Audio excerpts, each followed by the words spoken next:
नमस्कार विद्यार्थी मित्रांनो, आज आपण इयत्ता 10वी कुमार भारती कृतीपत्रिका आराखडा पाहणार आहोत।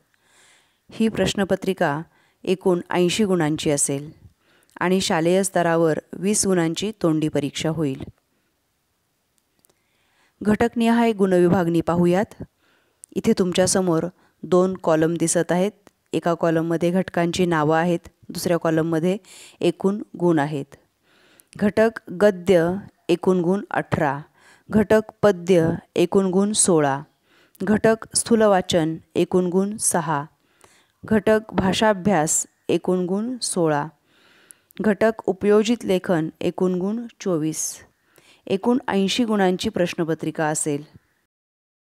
कृतीपत्रिका आराखडा सविस्तर पाहूयात। विभाग 1 गद्य। एक पठित उतारा गुण 7। एक पठित उतारा असेल गुण 7। हे दोन्ही पठित उतारे पाठ्यपुस्तकातील असतील। अपठित उतारा यासाठी गुण आहेत 4 आणि हा पाठ्यपुस्तकाबाहेरचा उतारा असेल। आणि 7 गुणांसाठी कृतीनिहाय विभागणी पाहूयात। यामध्ये 1 आकलन कृती 2 गुण, 2 आकडा आकलन कृती 2 गुण, 3 आकडा स्वमत 3 गुण।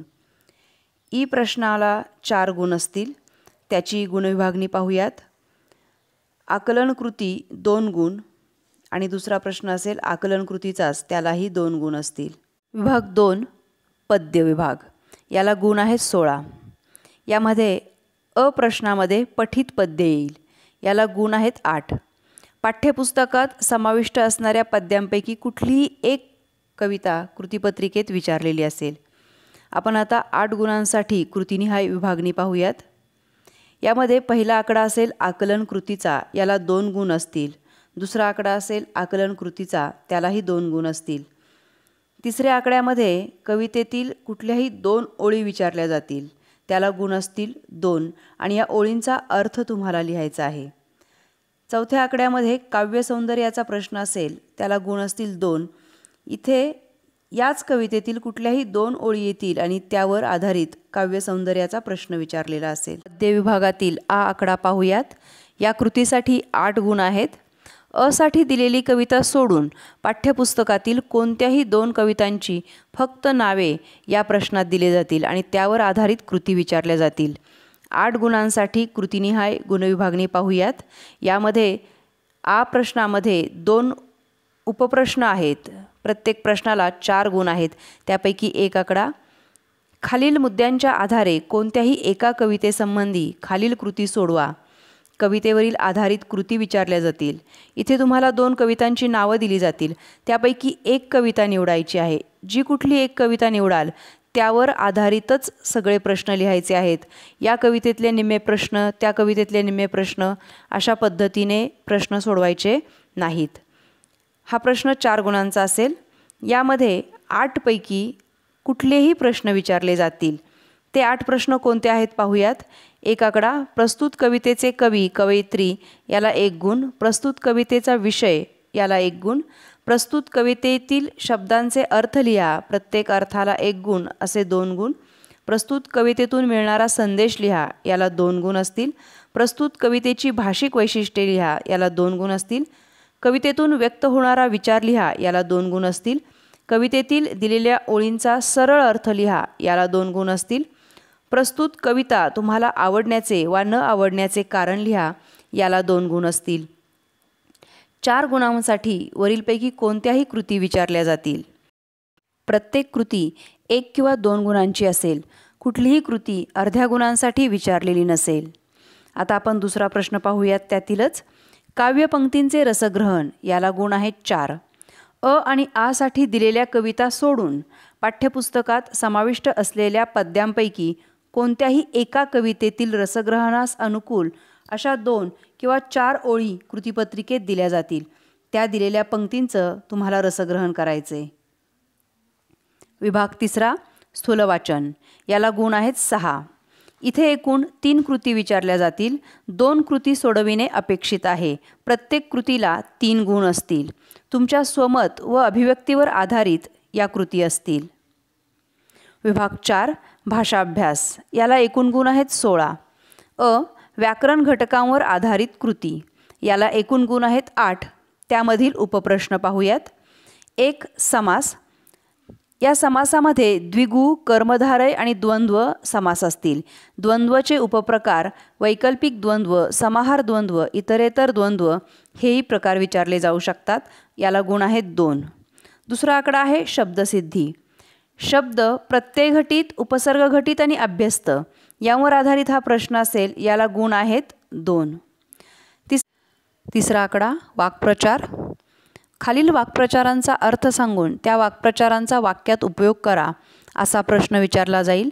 एकूण 4 वाक्प्रचार दिलेले असतील. त्यापैकी 2 सोडविणे अपेक्षित असेल. वाक्प्रचाराच्या अर्थाला 1 गुण आणि वाक्यात उपयोगाला 1 गुण असेल. आकडा भाषिक घटकांवर आधारित कृती याला 8 गुण आहेत. यातील पहिला आकडा पाहूयात. शब्दसंपत्ती याला 4 गुण आहेत. यामध्ये समानार्थी शब्द, विरुद्धार्थी शब्द, एकवचन, अनेकवचन बदला, वचन ओळखा, शब्दसमूहाबद्दल 1 शब्द लिहिणे, 3 शब्दसमूह देणे त्यापैकी 2 सोडविणे अपेक्षित असेल. शब्दातील अक्षरांपासून अर्थपूर्ण शब्द तयार करणे असेल. या अ, ब, क, ड, ई यांपैकी कोणत्याही 4 घटकांवर प्रत्येकी 1 गुणांच्या 4 कृती विचारल्या जातील.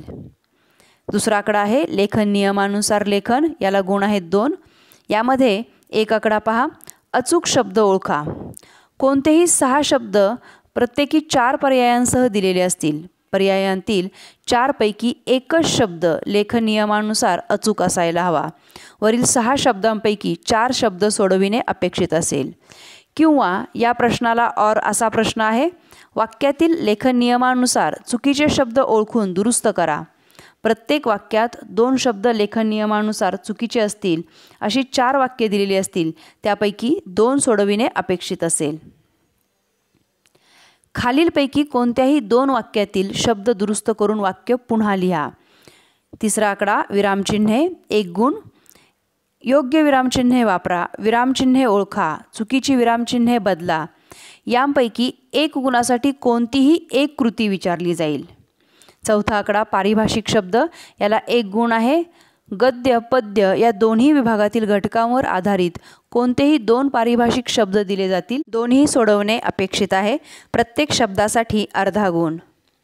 विभाग 5 उपयोजित लेखन यासाठी एकूण गुण आहेत 24. यामध्ये पत्रलेखन याला गुण आहेत 6. पत्रलेखनामध्ये औपचारिक पत्रलेखन किंवा अनौपचारिक पत्रलेखन या दोन्हींपैकी 1 पत्र लिहायचं आहे. औपचारिकमध्ये मागणी किंवा विनंतीपत्र असेल आणि अनौपचारिकमध्ये कौटुंबिक पत्र असेल. या पत्रलेखनासाठी किंवा प्रश्न आहे सारांश लेखन. सारांश लेखनामध्ये जो विभाग गद्य 1 मध्ये प्रश्न 1 प्रश्न आहे त्यामधील अपठित गद्य उतारा वाचायचा आहे आणि त्याचा 1/3 सारांश लिहायचा आहे. जाहिरात लेखन, बातमी लेखन, कथा लेखन या 3ही घटकांवर आधारित प्रश्नपत्रिकेत कृती दिल्या जातील. त्यापैकी 2 कृती सोडविणे अपेक्षित आहे. या प्रश्नाला एकूण गुण आहेत 10 आणि प्रत्येकी 5 गुण आहेत. लेखन कौशल्य याला एकूण गुण आहेत 8. प्रसंगलेखन, आत्मकथन, वैचारिक निबंध यांपैकी 3ही घटकांवर आधारित कृती विचारल्या जातील. त्यापैकी 1 कृती सोडविणे अपेक्षित आहे.